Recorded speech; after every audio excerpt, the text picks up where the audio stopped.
আল্লাহর জমিন আল্লাহ খালি রাখবেন না, তিনি ইমার্জেন্সি অ্যাসেম্বলি কল করলেন, সংসদের জরুরি অধিবেশন। স্পিকার হলেন স্বয়ং আল্লাহ, মেম্বার অফ পার্লামেন্ট হলো সমস্ত ফেরেশতারা, ঠিক কিনা? আল্লাহর যে সংসদ, সেখানে স্পিকার হলেন স্বয়ং আল্লাহ, আর মেম্বার অফ পার্লামেন্ট হলো সমস্ত ফেরেশতারা। সুবহানাল্লাহ বলবেন। আমার আল্লাহ রাব্বুল আলামিন ইমার্জেন্সি অ্যাসেম্বলি কল করলেন, সংসদের জরুরি অধিবেশন। ফেরেশতারা জানতে চাইলেন, মাওলা রাব্বা কারীম, কেন আপনি আমাদেরকে ডেকেছেন? আল্লাহ তাবারক ওয়া তাআলা আলোচনার আলোচ্য বিষয়টুকুন জানিয়েছিলেন ১৫০০ বছর আগে, লক্ষ কোটি বছর আগে জানিয়েছেন। সেদিন আলোচনাটা কি হয়েছিল আমরা অনেকেই জানি, অনেকেই পারি। চলেন সবাই মিলে পড়ি। আউযু বিল্লাহি মিনাশ শাইতানির রাজিম। বিসমিল্লাহির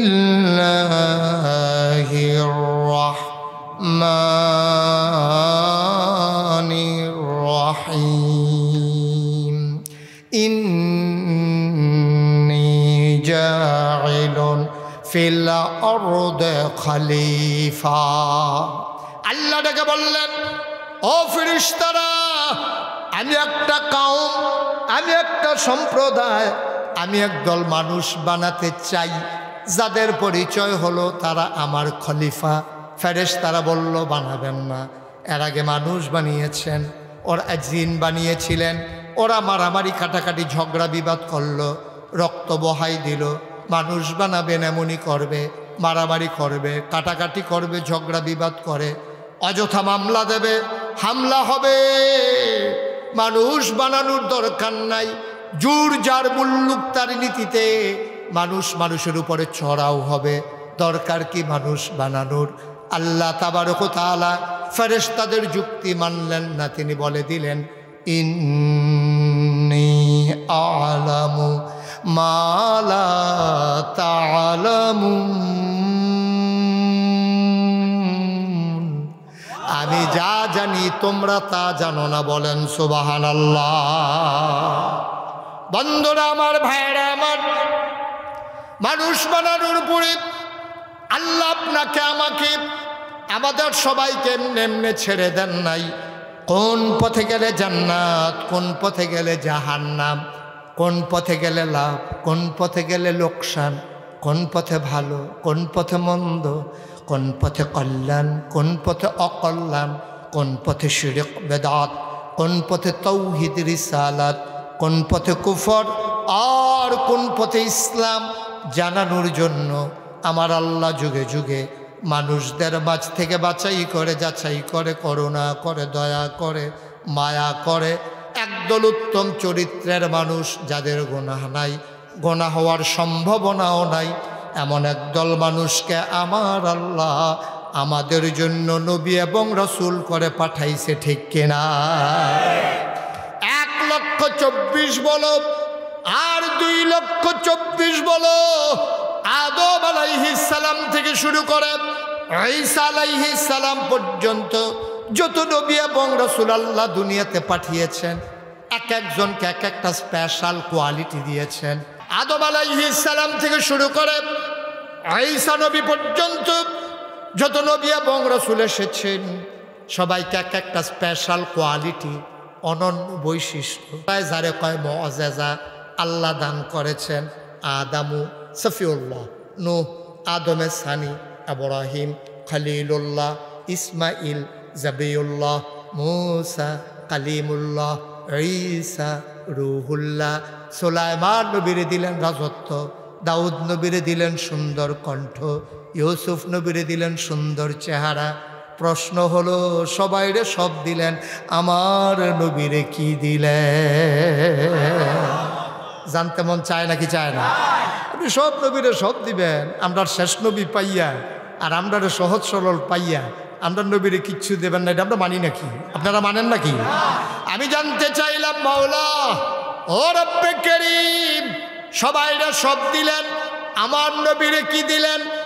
সবাই মিলে একমত হয়ে গেল, সাহাবিন, তাবিন, তাবে তাবিন, উম্মাহাতুল মুমিনিন, আইম্মে মুজতাহিদিন, আইম্মে শরীয়ত, আইম্মে তরিকত, সালফে সালিহিন, উলামায়ে মুতাকাদ্দিমিন মুতাআখিরিন, মুফাসসিরিনে কেরাম, মুফতিয়ানে আযম, ইমাম সাহেবান সবাই মিলে কয় সব নবী এবং রাসূল মিলে যা। খেয়াল করেন, ওই আদম থেকে শুরু করে ঈসা নবী পর্যন্ত 1,24,000 বলো আর 2,24,000 বলো, সকল নবী এবং রাসূল মিলে যা আমার নবীজি একাইতা। ইউসুফ নবীর সৌন্দর্য আমার নবীর মাঝে আছে নাকি নাই? দাউদ নবীর সুন্দর কণ্ঠ আমার নবীর মাঝে আছে নাকি নাই? সুলাইমান নবীর রাজত্ব আমার নবীর মাঝে আছে নাকি না? সব নবী এবং রাসূল মিলে যা আমার নবী জিয়া কাইতায়, এই নবী তোমার আমার নবী। সুবহানাল্লাহ কয় না? আমি সালমান, আমরা সবাই মিলে আমল করে জান্নাতে চলে যাব, এই আমল আমাদের নাই। ঠিক বন্ধুরা আমার, ভাইরা আমার, গভীর মনোযোগ খেয়াল করে শুনতে হবে। ১,৫০০ বছর আগে আল্লাহ নবীর কাছে আল্লাহ তাবারক ওয়া তাআলা 3টা জিনিস দান করেছেন মানুষের মাঝে। 1 নম্বরে হইল আকল, বোঝ, বিবেচনা, ভালো মন্দ বোঝার ক্ষমতা। যারা এটারে কাজে লাগাইছে তারা হয়ে গেছে সোনার মানুষ। তাদের ব্যাপারে কোরআনুল কারীমে আয়াত নাজিল হয়ে গেছে, রাদিয়াল্লাহু আনহুম ওয়া রাদু আনহু। তাদের ব্যাপারে আল্লাহ খুশি, আল্লাহর ব্যাপারে তারা খুশি। ওই মানুষগুলা কারা? ওই মানুষগুলো আবু বকর, ওমর, উসমান, আলী, তালহা, জুবাইর, আব্দুর রহমান ইবনে আউফ, সাদ ইবনে রাবিয়া, আব্দুল্লাহ ইবনে আব্বাস, আব্দুল্লাহ ইবনে মাসউদ, আব্দুর রহমান ইবনে আবু বকর। সুবহানাল্লাহ কয় না? এখন আমরা যারা আছি ১,৫০০ বছর আগে ওই নবীকে মানার কারণে, আল্লাহকে মানার কারণে, কোরআন অনুযায়ী জীবন চালানোর কারণে তারা হয়ে গেছিল সোনার মানুষ। এখন আজকে এই ইসমাইলপুর, এই শেখ রাসেল স্টেডিয়ামে যারা আমরা বসে আছি, আমরা হচ্ছি সে আবু বকর, উমর, উসমান, আলীর বংশধর। ঠিক কিনা বলেন? আমাদের গায়ের ভিতরে উমরের রক্ত, আলীর রক্ত প্রবাহমান, আমরা তাদেরই বংশধর। সবাই পড়েন আমিন। তাইলে মানুষ নবীজি দাওয়াত দেওয়ার পরে একদল হয়ে গেল আবু বকর, উমর, উসমান, আলী, তালহা, জুবায়ের, আব্দুর রহমান ইবনে আউফ, সাদ ইবনে রাবিয়া। আরেক দল হয়ে গেল কারা? ওই আবু জেহেল, আবু লাহাব, উতবা, সাইবা, মুগীরা। ঠিক কিনা বলেন? এবার বলেন, এই আবু বকরের ব্যাপারে কি আয়াত নাজিল হয়েছে? রাদিয়াল্লাহু আনহু ওয়া রাদু আনহু। তাদের ব্যাপারে আল্লাহ খুশি, আল্লাহর ব্যাপারে তারা খুশি। তাইলে আবু জেহেলের ব্যাপারে কি আয়াত নাজিল হয়েছে জানার দরকার আছে নাকি নাই? আবু জাহালের ব্যাপারে যে আয়াত নাজিল হয়েছে মন দিয়ে শুনেন। ওয়ালাহুম কুলুবুল লা ইয়াফকাহুনা বিহা ওয়ালাহুম আয়ুনুল লা ইউবসিরুনা বিহা ওয়ালাহুম আযানুল লা ইয়াসমাউনা বিহা উলাইকা কাল আনআম বাল হুম আদাল। আল্লাহ কয় দুনিয়ার ভিতরে একদল মানুষ আছে এমন, ওয়ালাহুম কুলুবুল লা ইয়াফকাহুনা বিহা, মন আছে বুঝে না, চোখ আছে দেখে না, কান আছে শুনে না। তো আমরা বলি আল্লাহ এটা আবার কেমন মানুষ? মন আছে বুঝে না, চোখ আছে দেখে না, কান আছে শুনে, কি মানুষ নাকি? আল্লাহকে আমি কি বলছি নাকি মানুষ? তাইলে আল্লাহ কি? উলাইকা কাল আনআম, ওরা হলো চতুষ্পদ জানোয়ারের মতো। আমি বলি আল্লাহ সে কি জানোয়ার? আল্লাহ কয় না, বাল হুম আদাল, এটা জানোয়ারের চাইতে আরো নিকৃষ্ট। ঠিক কিনা বলো? মন থাকার পরেও যে বুঝে না, চোখ থাকার পরেও যে দেখে না, কান থাকার পরেও যে শুনে না, সে আবার কি মানুষ? উলাইকা কাল আনআম, ওরা হলো চতুষ্পদ জানোয়ারের মতো। বাল হুম আদাল, এটা জানোয়ারের চাইতে খারাপ। এটা কি মুশতাক ফয়েজির কথা না আল্লাহর কথা? আমরা হলাম প্রচারক, আমরা হলাম মাইকের মতো। আল্লাহ বলে দেয়, আমরা আপনাদেরকে শোনাই দিই। আমাদের সাথে রাগ করে কোনো লাভ নাই। আমি কাউকে জানোয়ার বলি নাই, আল্লাহ বলছেন ১,৫০০ বছর আগে চোখ থাকার পরেও যারা দেখে না, কান থাকার পরেও দ্বীনের কথাগুলো যারা শুনে না, অন্তর থাকার পরে অন্তর দিয়ে যারা বুঝে না, উলাইকা কাল আনআম বাল হুম আদাল, এটা জানোয়ার। আল্লাহ কয় না জানোয়ারের চাইতে খারাপ। এইরকম জানোয়ার বাংলাদেশে আছে নাকি নাই? কথা বলে আছে নাকি নাই? ঢাকা ইউনিভার্সিটির কয়েকদিন আগে একটা ধরা পড়ছে। ঢাকা ইউনিভার্সিটির একটা প্রফেসর, এটা চারটিখানি কথা মনে করেন না। ঢাকা ইউনিভার্সিটিতে চান্স পাওয়া এটা বিশাল ব্যাপার। ছাত্র হিসেবে চান্স পাওয়াই বড়। আর প্রফেসর সে কি বলছে জানেন?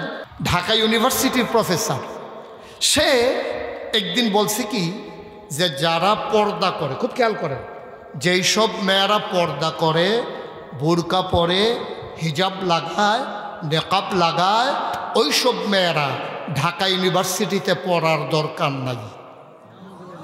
আর আসতে কন্যা হুজুর, আপনারা কি এই কথার সাথে একমত? আপনার মেয়ে পর্দা করার কারণে, চেয়ারম্যান সাহেবের মেয়ে পর্দা করার কারণে ঢাকা ইউনিভার্সিটিতে পড়তে পারবে না? এটা কি আপনারা মানেন? মানেন? সে তো বলছে এই বাংলাদেশে, যেই দেশটার ভিতরে 92% জন লোক মুসলমান, যেই দেশ মসজিদের দেশ, যেই দেশ মাদ্রাসার দেশ, যেই দেশ আলেম ওলামার দেশ, যেই দেশে হক্কানি পীর মাশায়েখেরা ন্যাংটির বদলে মানুষকে লুঙ্গি পরা শিখিয়েছে, হরেরামের জায়গায় কলমা পড়তে শিখিয়েছে, শ্রীর জায়গায় মোহাম্মদ লিখতে শিখিয়েছে, টিকির বদলে টুপি পড়তে শিখিয়েছে, যেই দেশে আশার নামাজ পড়ে মানুষ দুরুদ পড়তে পড়তে ঘুমোতে যায়, যেই দেশে ফজরের আজান শুনলে আবার মানুষের ঘুম ভাঙে, 92% জন লোক মুসলমানের দেশে, ঢাকা রাজধানীতে আমার আপনার রক্তের টাকায়, পরিশ্রমের টাকায় যে ইউনিভার্সিটির শিক্ষক কর্মকর্তা কর্মচারীদের বেতন হয়, সেই ঢাকা ইউনিভার্সিটির প্রফেসর সে প্রকাশ্য দিবালুকে বলেছে যারা পর্দা করে তারা ঢাকা ইউনিভার্সিটিতে পড়ার দরকার নাই। আমি বলেছি এই দেশ আমার দেশ, এই ইউনিভার্সিটি আমার সম্পদ। এই ইউনিভার্সিটিতে 92% জন লোক মুসলমানের দেশে, যেই মানুষটা বলল পর্দা করলে পড়া যাবে না, আমি বলেছি ঢাকা রাজধানীতে শীততাপ নিয়ন্ত্রিত কক্ষে বসে পুলিশ পাহারায় ইসলামের বিরোধিতা করা সহজ, পারলে ইসমাইলপুরের জমিনে এসে বলো পিঠের চামড়া নিয়ে ঢাকা যাওয়া যাবে না। এত ভাত দুধ দিয়া খায় না, মন যা চায় তাই বলবা, মন যা চায় তাই করবা। বাংলার মুসলমান নিথর নিস্তব্ধ হয়ে যায় নাই, সময়ের কারণে চুপ মেরে আছে। সময় আসবে, বৃষ্টির ফুটা পড়লে গাছের ভিতরে যেমন করে নতুন পাতা গজায়, যেমন করে বর্ষার পরে আবার শীতের মৌসুম আসে। 12 মাস যেমন শীত যায় না, 12 মাস যেমন বর্ষা যায় না, 24 ঘন্টা যেমন দিন ওরা রাত ওরা, শীতের পরে যেমন বর্ষা আসে, দিনের পরে যেমন রাত আসে, একদিন এই পতাকা এই জমিনে আল্লাহর কলমা খচিত পতাকা পথ পথ করে উঠবে, ঠিক কিনা বলো? সেই দিন বেশি দূরে নয়। শুধু আমরা কাজে লাগাইতে পারলাম না আমাদের নিজস্ব আকলকে, যেটা বুঝ বিবেচনা, ভালো মন্দ বুঝার ক্ষমতা, ঠিক কিনা বলেন? তাহলে আকলের দাম কম না বেশি? কথা কয় না দেখি? এতক্ষণে আপনাদেরকে কথাই বলাইতে পারলাম না, তো আমি কি ওয়াজ করতেছি এতক্ষণ? আকলের দাম কম না বেশি? সবাই জুড়ে বলতো, একজন লোক চুপ থাকবেন না। কম না বেশি? আকলের সাংঘাতিক দাম। এই আকল যারা কাজে লাগিয়েছে তারাই হয়েছে সোনার মানুষ।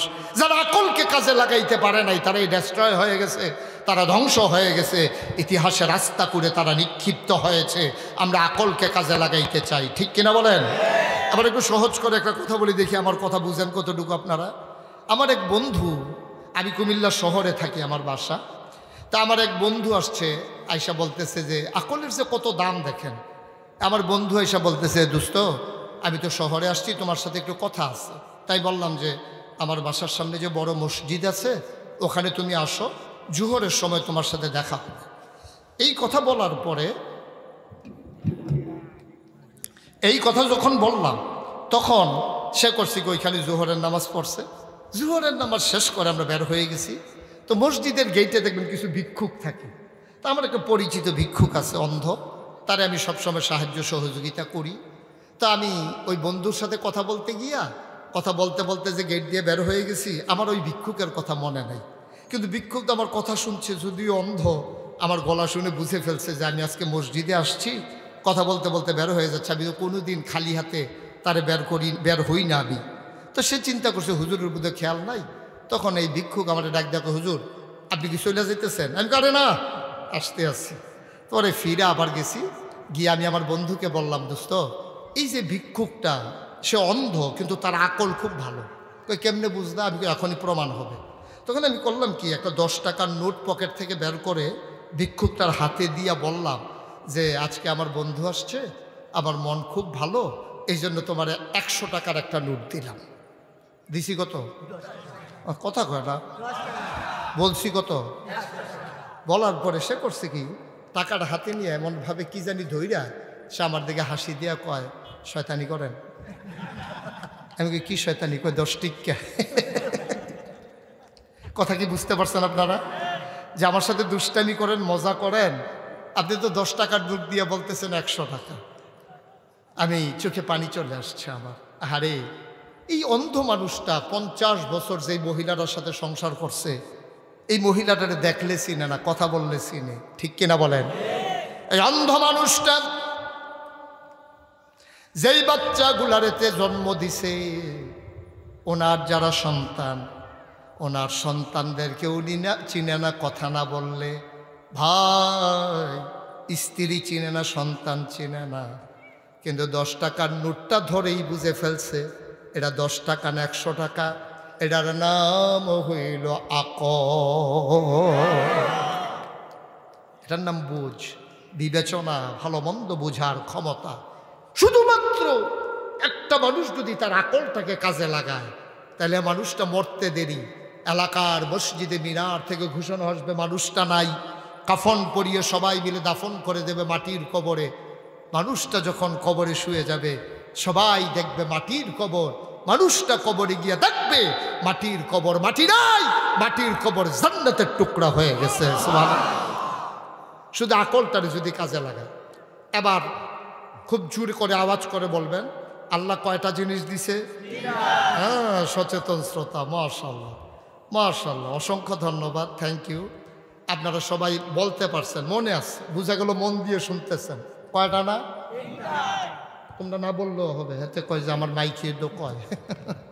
কয়টা কথা, কয়টা জিনিস দিছে আল্লাহ? 1 নম্বরে আকল, 1 নম্বরে কি, 2 নম্বরে হলো কোরআনুল কারীম। সুবহানাল্লাহ বলবেন না? এই কোরআন, এই যে 30 পারা কোরআন, এটা কিন্তু এমনি এমনি আল্লাহ দেন নাই, আমরা দরখাস্ত দিছিলাম। মনে নাই আপনাদের দরখাস্তের কথা না? আপনি দরখাস্ত দিছিলেন, কি বলছিলেন? ইহদিনাস সিরাতাল মুস্তাকিম, হে আল্লাহ আমারে সহজ সরল রাস্তা দেখাও। আল্লাহ কয় যালিকাল কিতাবু লা রাইবা ফি হুদাল লিল মুত্তাকিন। ও দুনিয়ার মানুষ, ও ইসমাইলপুরের মানুষ, মন দিয়ে শুনো। আমরা আল্লাহর কাছে 5 ওয়াক্ত নামাজে প্রতি রাকাতে আমরা দরখাস্ত দিয়েছিলাম, ইহদিনাস সিরাতাল মুস্তাকিম, হে আল্লাহ সহজ সরল রাস্তা দেখাই দাও। আল্লাহ কয় যালিকাল কিতাবু লা রাইবা ফি হুদাল লিল মুত্তাকিন। তোমরা যে আমার কাছে চাইছিলা, রাস্তা চাইছিলা, উদউনি আস্তাজিব লাকুম, বান্দা তুই আমার কাছে চা, চাইতে দিলে আমি দিতে দেরি করি না। সুবহানাল্লাহ বলবেন না? আমরা আল্লাহর কাছে চাইলাম, আল্লাহ দরখাস্ত কবুল করে দিয়েছেন। আল্লাহ বলে দিলেন যালিকাল কিতাবু লা রাইবা ফি হুদাল লিল মুত্তাকিন, তোমরা যারা সহজ সরল রাস্তা চেয়েছিলে, এই কোরআন হলো তোমাদের জন্য হেদায়েত। আর এই কোরআন যদি তুমি মেনে চলবা, খোদার কসম, তুমি কোরআন অনুযায়ী যদি জীবন চালাও, তুমি নিশ্চিত গ্যারান্টি নিয়ে যাও, বিধান মানবা আল্লাহর, তরিকা মানবা নবীজির। বিধান কার?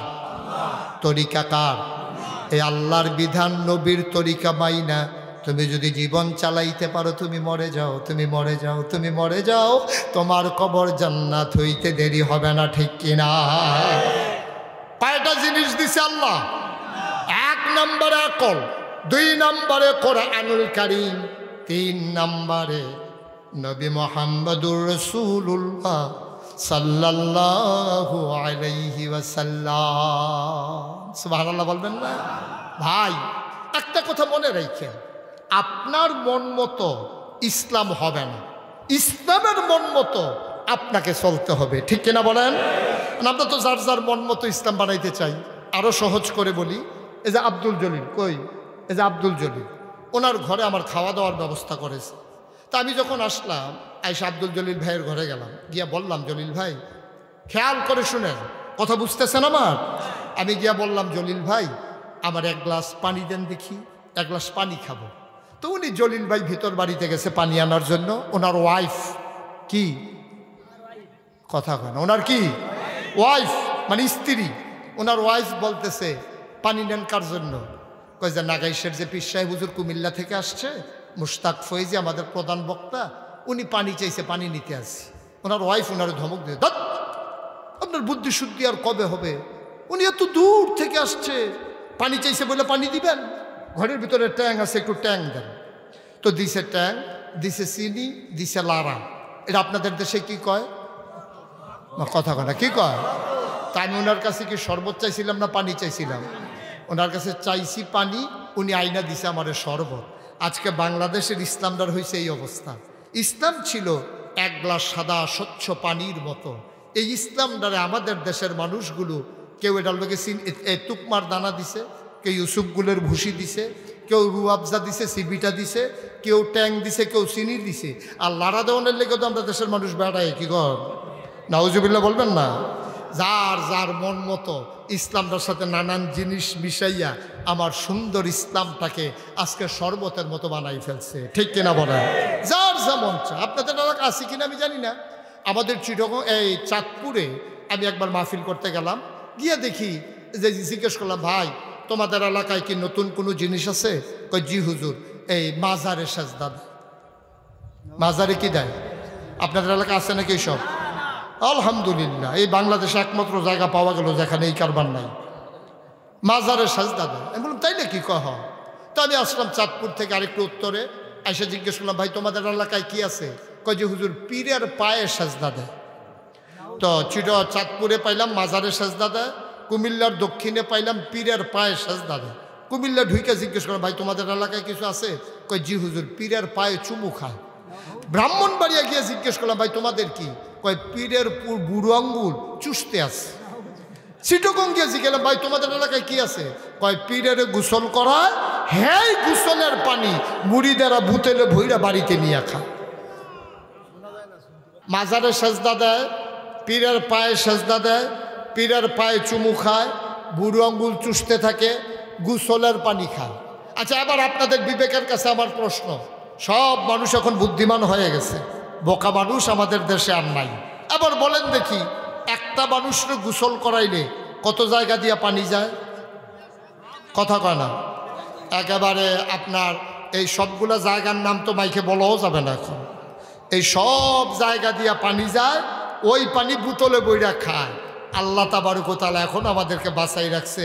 আল্লাহ রাহমান রাহিম বলে, আমাদের মতো রাগওয়ালা আল্লাহ হইলে আমরা অনেক আগেই ধ্বংস হয়ে যেতাম, ঠিক কিনা বলেন? বেটা এমন একটা আল্লাহ পাইয়া, এমন একটা আল্লাহ পাইয়া তুমি মাজারে সাজদা দাও, পীরের পায়ে সাজদা দাও, পীরের পায়ে চুমু খাও, গোসলের পানি খাও।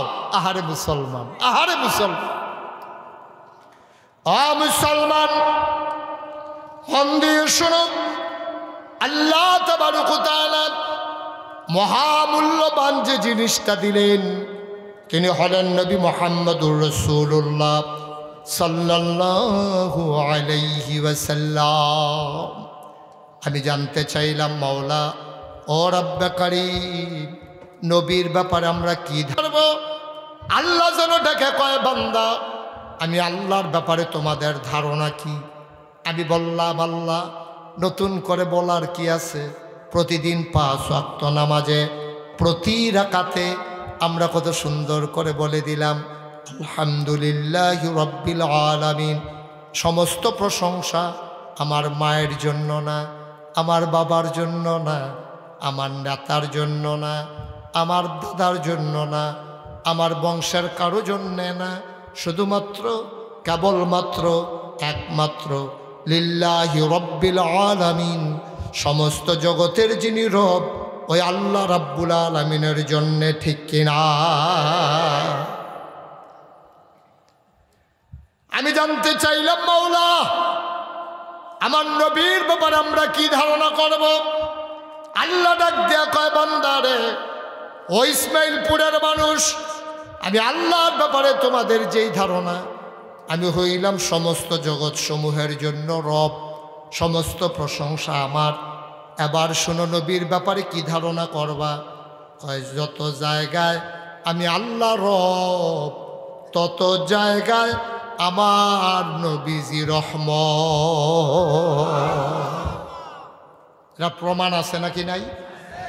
আমার আল্লাহ রাব্বুল আলামিন কোরআনুল কারীমে কত সুন্দর করে ওয়াজ করে দিলেন, সবাই পড়েন। ওয়ামা আরসালনাকা ইল্লা রাহমাতাল লিল আলামিন। আয়াতটার ভিতরে এত মজা আল্লাহ দিয়েছেন, আয়াতটা পড়লেই যেন মনে হয় মধুমাখা একটা আয়াত, চোখের পানি টপ টপ করে চলে আসে। একেবারে গভীর খেয়াল করে, একেবারে মন প্রাণ ধ্যান দিয়া, বাড়ি ঘরের চিন্তা ছেড়ে দিয়া একটু মজা করে পড়েন দেখি।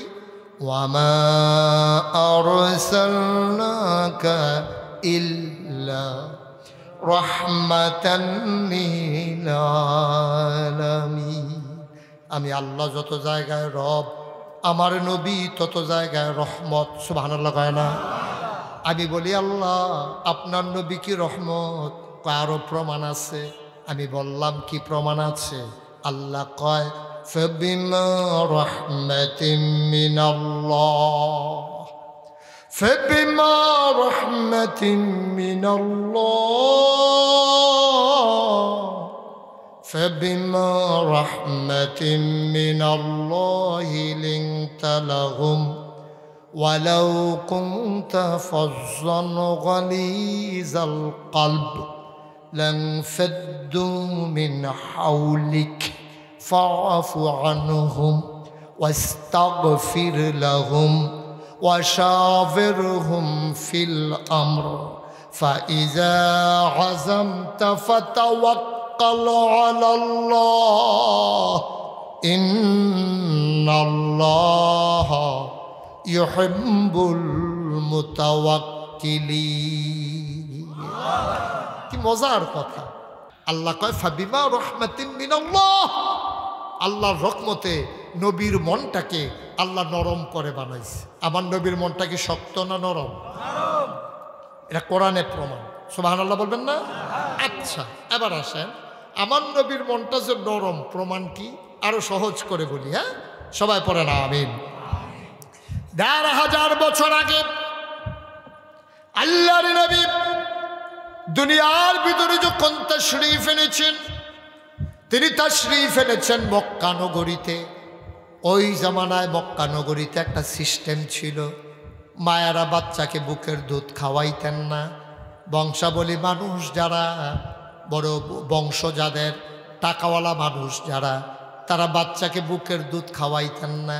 তো বাচ্চা খাবে কি? পাশে একটা শহর আছে, এটার নাম হলো তায়েফ। কি কি?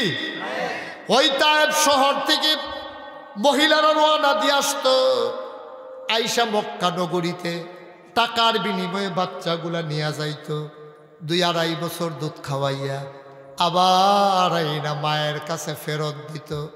আল্লাহর নবী যে বছর দুনিয়াতে তাশরীফ আনলেন, আল্লাহর নবী আসার পরে তায়েফ থেকে একদল মহিলা রওনা করলো, তারা আসবে মক্কায়। কিছু দূর আসার পরে একজন মহিলা চিৎকার দেয়া কয়, সবাই আমরা রওনা করেছি, সবাই আসতেছি, একজন তো আসে নাই। একজন পেছনে পড়ে গেছে। তো সবাই বলতেছে কে পেছনে পড়ে গেছে? আমার সাথেই ছিল। নাম কি? ওনার নাম হালিমা। সুবহানাল্লাহ বলবেন না? ওনার নাম হালিমা, উনি পেছনে পড়ে গেছে। আহা, পেছনে পড়ে গেল, উটটা বোধহয় দুর্বল। আবার উটের পিছনে উঠছে ৩ জন, হালিমা, হালিমার স্বামী, হালিমার বাচ্চা, নাম হলো আব্দুল্লাহ। কি নাম? ৩ জন উঠছে। হয়তো উটটা শুয়ে গেছে, দুর্বল উট, এই জন্য বোধহয় আসতে পারে নাই। চলো আমরা চলে যাই। সন্ধ্যা হয়ে গেলে ওই ইসমাইল নগর নাপুর, ইসমাইলপুরের তারা বাচ্চা দেয় না, না দেয়, শীতকাল শুরু হয়ে গেছে, সুতরাং চলো আমরা গিয়ে নিয়ে আসি। তা হালিমারে পেছনে ফালাইয়া সবাই চলে আসলে ইসমাইলপুর। ইসমাইলপুর আইসা দেখছে কার বাড়িতে বিল্ডিং আছে, কার বাপ জাপান থাকে, কার বাবা আমেরিকা থাকে, কাদের টাকা বেশি, এইরকম দেখা দেখা সবাই বাচ্চা নিয়ে ফিরা রওনা দিছে। সুবহানাল্লাহ বলবেন না? ফিরা রওনা দিয়া কিছু দূর যাওয়ার পরে দেখে যে হালিমা আসতে আছে, তারা যাইতে আছে।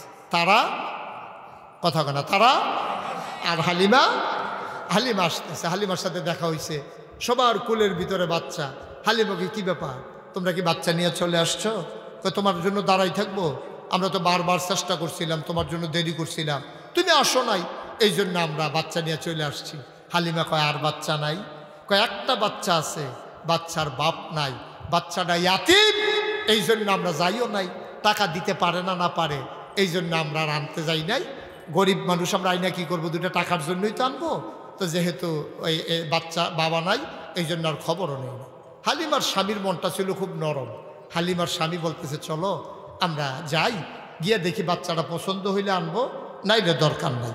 হালিমা বলতেছে যাবই তো টাকার জন্য, তো যেই বাচ্চার বাপ নাই সে টাকা দিবে কোত্থেকে, সুতরাং চলেন, যাওয়ার দরকার নেই। হালিমার স্বামী অনেকভাবে বুঝাইয়া হালিমাকে নিয়ে আসছে তায়েফ, সুবহানাল্লাহ বলবেন না, নিয়ে আসছে মক্কায় কাবার কেনারে। তাকাইয়া দেখে একজন লোক দাঁড়িয়ে আছে, গিয়ে জিজ্ঞেস করছে ভাই এই গ্রামে নাকি একটা এতিম বাচ্চা আছে, আপনি কি তার ঘর চিনেন? হ্যাঁ, তার নাম মোহাম্মদ সাল্লাল্লাহু। নবীর নাম শুনলে কি পড়তে হয়? 2-1 বার না বারবার, 2-1 দিন না প্রতিদিন, 2-1 সপ্তাহ না প্রতি সপ্তাহ, 2-1 মাস না 12 মাস, 2-1 বছর না সারা জীবন আমরা পড়ব সাল্লাল্লাহু আলাইহি ওয়াসাল্লাম। মক্কার লোকটা ডাক দেয়া কয় তার নাম মোহাম্মদ। এই জন্যই তো আজে কাজ হয় না। এইমাত্র সবাই বললেন যে সবসময় বলতে হবে, এখন নাম বললাম, কেউ বললেন না তার নাম মোহাম্মদ। কয় তার চিনেন নাকি? কয় চিনি মানি, তার আব্বার নাম মরহুম আব্দুল্লাহ, আমাদের আব্দুল্লাহ ভাই সাহেব, উনি জন্মের আগেই, বাচ্চারা জন্মের আগেই তিনি ইন্তেকাল করেছেন। ব্যবসা করতে গেছিলেন, তিনি আর ফেরত আসেন নাই। এই ওনার ছেলে মোহাম্মদ, তার মায়ের নাম আমেনা, তার দাদা আব্দুল মুত্তালিব কাবার মুতওয়াল্লি, কুরাইশ বংশের বনু হাসিম গোত্র। কয় ঘরটা কোনটা?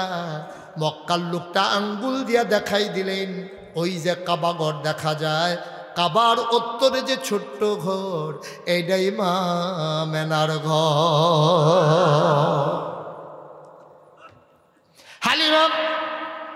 হালিমার স্বামী, হালিমার ছেলে আব্দুল্লাহ, তিনজন মিলে মা মেনার ঘরের দরজায় দাঁড়ালেন। হালিমা ডাক দিয়া কয় স্বামী আমার, আপনি ওখানে যাবেন না, ঘরের ভেতরে একা মহিলা মানুষ, আপনি পর পুরুষ, ঘরের ভেতরে ঢোকা ঠিক হবে না, আপনি বাইরে থাকেন, আপনি আব্দুল্লাহ নিয়ে একটু দাঁড়ান, আমি ভেতরে যাই। হালিমা দরজার সামনে গিয়ে দাঁড়ালেন, দরজা ভেতর থেকে বন্ধ। হালিমা সালাম দিলেন, আসসালামু আলাইকুম ওয়া রাহমাতুল্লাহ। ভেতর থেকে জবাব আসলো, ওয়ালাইকুম আসসালাম ওয়া রাহমাতুল্লাহ। কে সালাম দেয়? কয় আমার নাম হালিমা। কয় কোন হালিমা? আমার নাম হালিমাতুস সাদিয়া। কয় চিনলাম না। কয় আমার বাড়ি তায়েফ। কয় কেন এসেছো? হালিমা কয় আমেনা গো, ও আমেনা, শুনলাম আপনার ঘরে একটা বাচ্চা আছে, আমি বাচ্চাটা নেয়ার জন্য এসেছি। আমেনা চোখের পানি ছেড়ে দিয়ে কয় হালিমা গো, ও হালিমা, সকাল থেকে কত মহিলা তায়েফ থেকে আসলো, মক্কা থেকে বাচ্চা নিয়ে চলে গেল, একটা মহিলা আমার ঘরের দরজায় নাড়া দিল না, কেউ সালাম দিয়া দাঁড়াইল না, জিজ্ঞেসও করল না, সবাই বাচ্চা নিয়ে চলে গেল। আমি বাচ্চাদের ওয়া কান্না শুনলাম, উটের পায়ের শব্দ শুনলাম গো হালিমা, কেউ খবর নেয় নাই, তোমার বুঝি মায়া লাগছে গো হালিমা।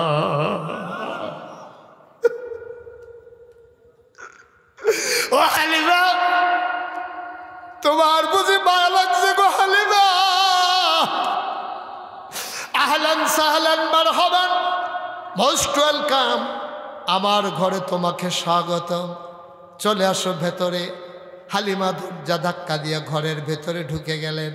হালিমা কয় আমি ঘরে ঢুকে দেখলাম বিছানার উপরে আমেনা আসন পেতে বসে আছে, কোলের ভিতরে ছোট্ট একটা শিশু ঘুমায়, এইরকম একটা সাদা রুমাল, সাদা রুমালটা দিয়া বাচ্চার মুখটা এমন করে ঢাকা।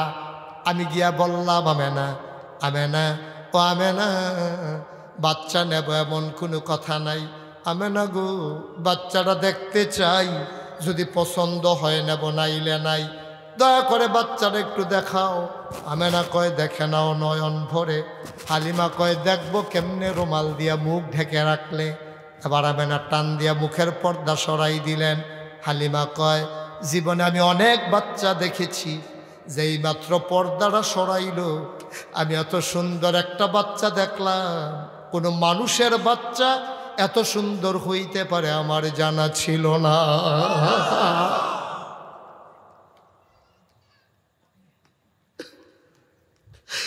মানুষ এত সুন্দর হয়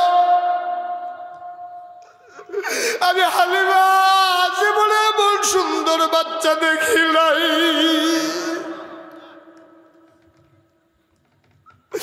মনে হয় চাঁদের টুকরাটা আমেনার কুলের ভেতরে শুয়ে শুয়ে ঘুমায়। আমি অপলক নয়নে তার দিকে তাকিয়েছিলাম। কোনোদিন এত সুন্দর বাচ্চা আমি দেখি নাই। আমি মনে মনে চিন্তা করতেছিলাম বাচ্চাটা আমারে দেখে, আমি বাচ্চাটারে আমি দেখি, বাচ্চাটা তো আমারে দেখে না, সে চোখ বন্ধ করে ঘুমায়। যদি একটা নজর আমার দিকে দিত, আমারে যদি বাচ্চাটা দেখত, কতই না মজা হতো। আমি তাকিয়ে আছি, বাচ্চা ঘুমায়, আমি কারো কাছে কিচ্ছু বলি নাই। আমি মনে মনে চিন্তা করতেছিলাম, খোদার কসম আমি কাউকে কিচ্ছু বলি নাই। হঠাৎ করে দেখলাম বাচ্চার চোখের পাতাটা এমন আস্তে আস্তে করে টিপ টিপ করে নড়তেছে। আমার মনে হইল চোখের পাতা তো নয়, মনে হইল ফুটন্ত গোলাপের গোলাপি রঙের দুইটা পাপড়ি মৃদুমন্দ বাতাসে যেন দোল খাইতেছে।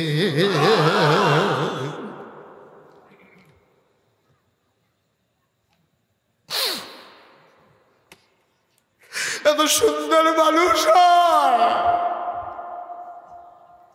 আমি অপলক নয়নে বাচ্চাটার দিকে তাকিয়ে আছি।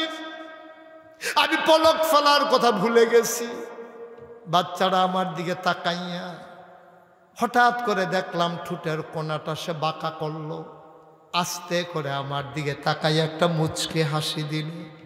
আমার মনে হইল হাসিটার সাথে সাথে আমার কলিজাটা দুইটা ভাগ হয়ে গেছে।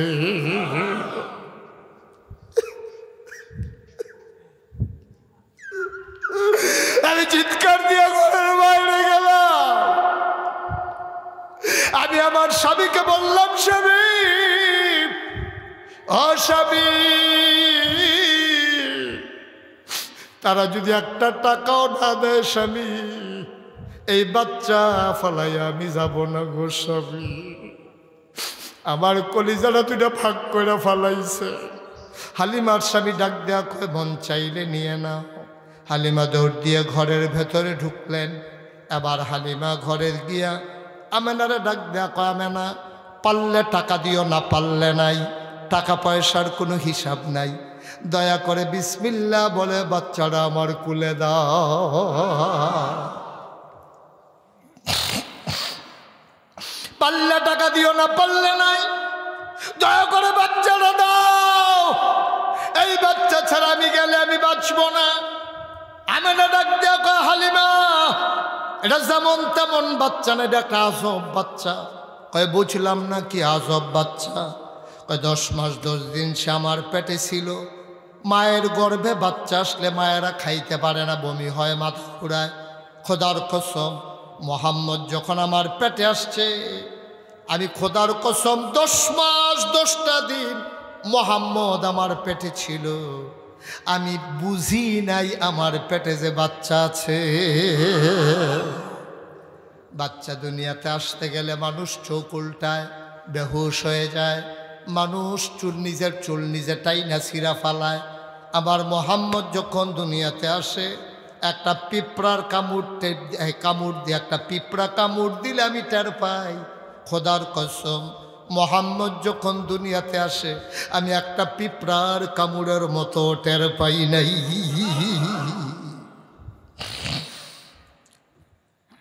ও ইসমাইলপুরের মানুষ, মুশতাক ফয়েজি কোনোদিন তোমাদের কাছে আসে নাই, আর কোনোদিন আসবো কিনা জানি না। কোনোদিন যদি মুশতাক ফৈজি না আসে মনে রাখবা আমি বলে গেলাম কথা কয়টা মাইনা মাইনা চইল একদিন তো মরেই যাবা সবাই মিলে কাফন পরিয়ে দাফন করে দেবে মাটির কবরে কথাগুলা যদি মাইনা মাইনা চলতে পারো সবাই দেখবে মাটির কবর তুমি কবরে গিয়া দেখবা মাটির কবর মাটি নাই মাটির কবর জান্নাতের টুকরা হয়ে গেছে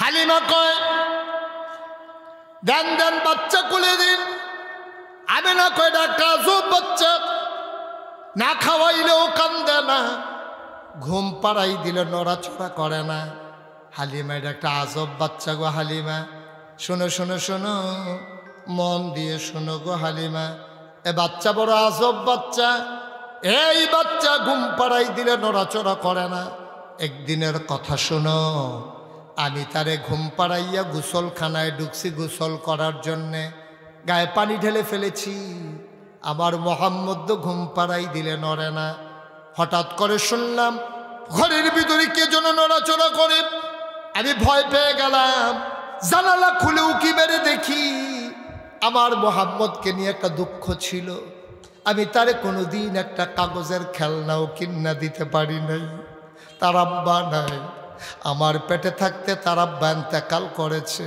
হালিমা গো মানুষের বাচ্চা হইলে বাবা খুশি হইয়া কত খেলনা কিনা আনে আমি কিচ্ছু কিনে দিতে পারি নাই আমি একটা কাগজের খেলনাও কিনে দিতে পারি নাই গো হালিমা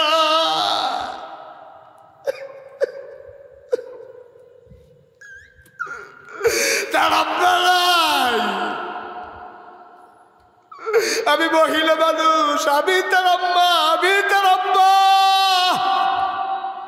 এই চাঁদের টুকরা বাচ্চা আমি কিচ্ছু কিনা দিতে পারি নাই গো হালিমা মন্ডার ভিতরে বড় কষ্ট এই চাঁদের টুকরা ছেলের আমি একটা খেলনাও কিনা দিতে পারলাম না খোদার কসম হালিমা আমি তারে ঘুম পাড়াইয়া গোসলখানায় ঢুকছি হঠাৎ করে আমি শুনলাম গোসলখানা এই ঘরের ভেতরে কে যেন নড়াচড়া করে আমি জানালা খুইলাম ও কি বাইরে দেখাইয়া দেখি আমি এলা তারে খেলনা কিল্লা দিতে পারি নাই আমি তাকাইয়া দেখি তার আল্লাহ তারে খেলনার বাকি রাখে নাই ওই আকাশের চাঁদের তারা খেলনা বানাইয়া আমার মুহাম্মদের হাতের নাগালে পাঠাই দিছে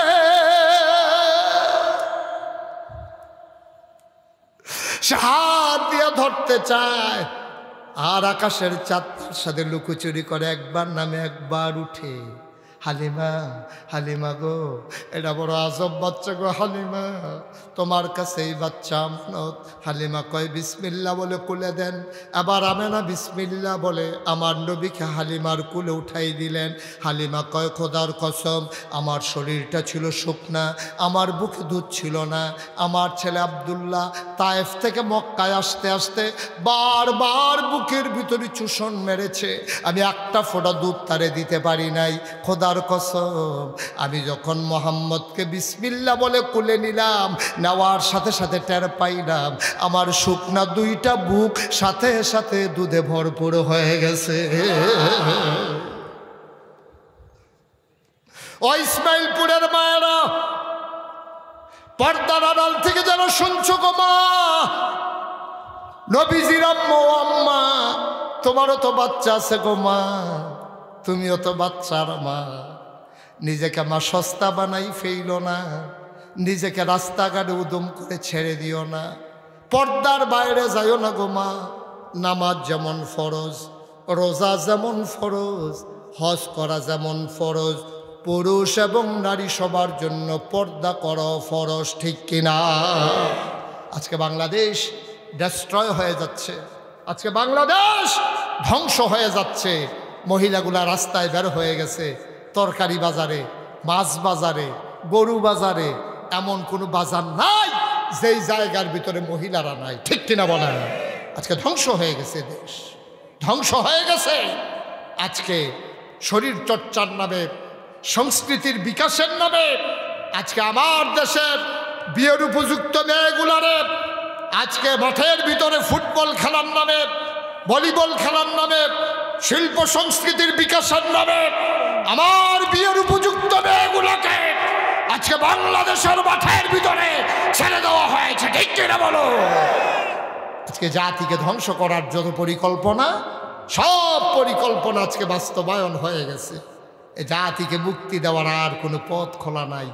এ জাতি আজকে শেষ হয়ে যাচ্ছে। মায়েরা, ও মায়েরা, তুমি নামাজের জন্য এত যত্নশীল, তুমি রোজার জন্য এত পাগল, আম্মা পর্দা করা তোমার উপরে। নামাজ যেমন ফরজ, রোজা যেমন ফরজ, পর্দা করা ঠিক তেমন ফরজ, ঠিক কিনা বলেন? সুতরাং সাবধান, কোনোভাবেই আমরা যেন ধ্বংস হয়ে না যাই, আমরা যেন কোনোভাবেই বিদায় হয়ে না যাই, আমরা যেন নিজেদেরকে নিজেরা হেফাজত করে চলতে পারি। আল্লাহ যেন তৌফিক দান করে। সবাই পড়ে না আমিন। কষ্ট হচ্ছে আপনাদের না? ছেড়ে দেওয়া দরকার আর সামান্য একটু, তারপরেই ছেড়ে দেবো ইনশাআল্লাহ। আল্লাহ যেন কবুল করে। সবাই পড়ে আমিন। বন্ধুরা আমার, ভাইরা আমার, এবার আম্মা জান মা হালিমা নবীজির কুলের কথা মনে আছে নাকি? নবীজিকে বিসমিল্লাহ করে কুলের ভিতরে নিয়ে গেলেন। খোদার কসম, হালিমা কয়, আমি এবার বাচ্চাটাকে নিয়ে যখন উটের পিছনে উঠলাম, যে উটের পিঠে আসার সময় পেছনে পড়ে গেছিলাম, এবার যাওয়ার সময় আমরা যখন ফিরতি রওনা দিলাম, কিছু দূর যাওয়ার পরে আমরা সামনে গিয়া দেখি আগের কাফেলা যারা, তারা সামনে পড়ে গেছে। মাশাআল্লাহ, ওকে ফাইন, পড়েন আলহামদুলিল্লাহ, জোরে পড়েন আলহামদুলিল্লাহ। আপনাদের এলাকায় নিয়ম আছে যে উপজেলা চেয়ারম্যান যখন আসে তখন 2 জন লোক মাহফিল থেকে উঠা লাগে, নিয়ম আছে এটা। এই যে 2 জন লোক উঠলো, যে আমি তো মনে করছি এই এলাকার নিয়ম এটা, এই জন্য আমি কিছু ভয়ে কিছু বলতেও আসি না। এদিক দিয়ে 2 জন, এদিক দিয়ে 1 জন, 3 জন লোক উঠাই লাগবে, না এলে অসুবিধা আছে।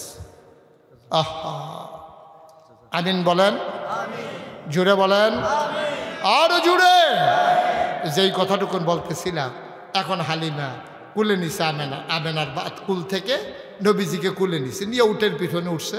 তো আগে দেখা হয়েছিল ওরা যাইতেছে, হালিমা, কথা ভুলে গেছেন, ওরা যাইতেছে আর হালিমা আসতেছে, দেখা হয়েছিল রাস্তা। এখন কিছু দূর হালিমা যখন বাচ্চা নিয়ে উটের পিছনে উঠছে, কিছু দূর যাওয়ার পরে দেখে যে ওই সামনে যারা রওনা দিছিল যাইতে, তাদেরকে গিয়ে ধরে ফেলছে। তারা পিছনে ফিরে চমকাই উঠছে, কিরে যাওয়ার সময় তুমি এত পিছনে পড়ে গেলা, আর কোন সময় ইসমাইলপুর গেলা, কোন সময় বাচ্চা নিলা, কোন সময় আবার আমাদেরকে ধরে ফেললা, নিশ্চয়ই ইসমাইলপুর গিয়া তুমি উট বদলাইছো। হালিমারে বলতেছে, হালিম কয় না, আমি উট বদলাবো কেমনি, কেউ কি আমার উট দেবে নাকি? কয় না, অবশ্যই বদলাইছো। কয় না না না না না, উট তো আগেরটাই। আর বান্ধবীরা ডাক দেয়া কয়, হালিমা, ও হালিমা, ওর যদি না বদলাইবা, যাওয়ার সময় পেছনে পড়ে গেলা, এখন তুমি এত তাড়াতাড়ি আসলা কেমনে? হালিমা চোখের পানি ছেড়ে দিয়ে কয়, আমি জানি না উঠ কেন এমনে দৌড়ায়। কয় কে জানে? কয় আমার স্বামীও জানে না। কয় জানে কে? কয় আমিও জানি না। কয় জানে কে? কয় আমার ছেলে আব্দুল্লাহও জানে না। কয় জানে কে? হালিমা চোখের পানি ছেড়ে দিয়ে কয়, আমার মনে হয় জানে মক্কার শিশু মুহাম্মদ।